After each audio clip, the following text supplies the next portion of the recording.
start with it. Okay. So as you can see, this is a hard connection. How we will connect the hard connection, I'll explain now.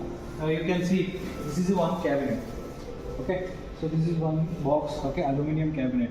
So here we can connect up to 6 modules. Means 1, 2, 3, 4, 5, 6. So 6 modules we can connect here. As you can see here the connections. So here 1, 2, 3, 4, 5, 6. Means in one box you can connect maximum 6 modules. So as you can see, this is the adapter board.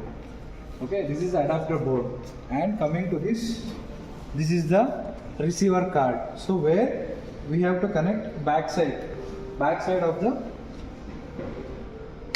adapter board, means it will receive the data from the another cabinet, and we can send the data also to the another cabinet.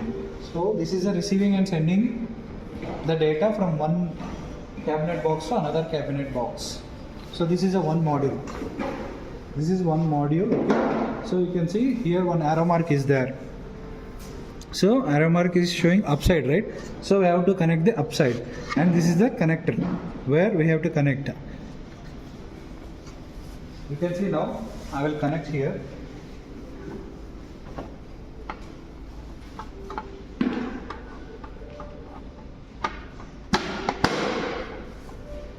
So now I have connected the box here.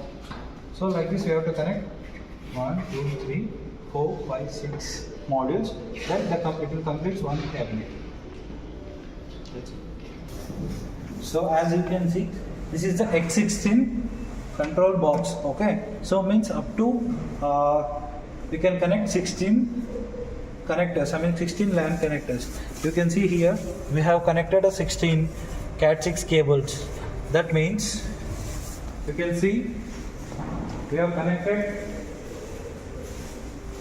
1, 2, 3, 4, 5, 6, 7, 8, 9, 10, 11, 12, 13, 14, 15 and 16.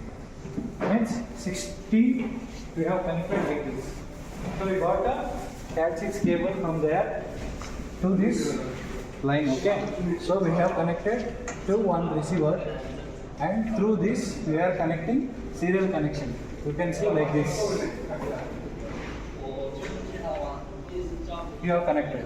So it is getting data to this receiver card. Backside we have one receiver card. So we are receiving the data from this Cat6 cable from the X16 controller, and it is transmitting the data from here to this and here to this. So how the data will transmit from one box to another box.